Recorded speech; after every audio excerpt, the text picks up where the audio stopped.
ng bayan, maasahan anumang panahon.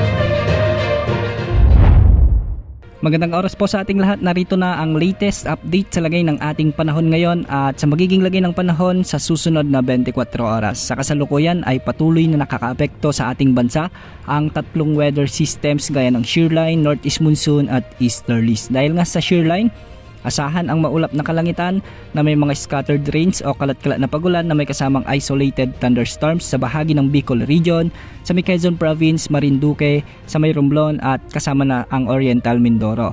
Ang mga pag-ulang ito ay posibleng magdulot ng mga biglang pagbaha at pagguho ng lupa, lalo na kung ito ay katamtaman at minsan ay may malalakas na pagbuhos. Samantala northeast monsoon o amihan naman ang nagdudulot ng malamig na panahon at maulap na kalangitan na may mga kasamang mahihinang pagulan sa bahagi ng Cagayan Valley, Cordillera Administrative Region, sa may Apayao, Kalinga, Mountain Province, Ifugao kasama na ang Aurora. Dahil nga dito, hindi rin inaalis ang banta ng mga flash floods or landslides, lalo na kung may mga katamtaman at minsan ay malalakas na pag-ulan. Sa Metro Manila at nalalabing bahagi naman ng Luzon ay magiging bahagyang maulap hanggang sa maulap ang papawirin na may mga kalat-kalat na mahihinang pag-ulan. Dulot pa rin ito ng umiiral na northeast monsoon o amihan. Sa nalalabing bahagi naman ng ating bansa ay magiging bagyang maulap hanggang sa maulap ang kalangitan na may mga kasamang isolated rain showers and thunderstorms.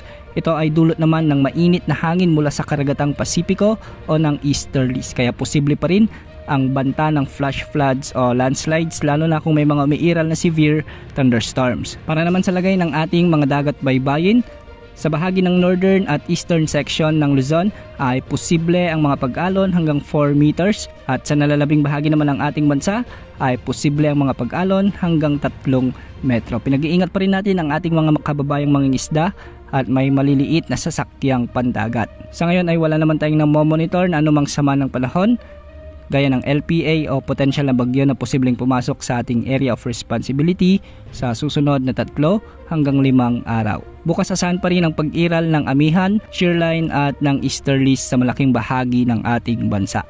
Yan ang update sa lagi ng panahon. Ito po ang weather update ng bayan, maasahan anumang panahon.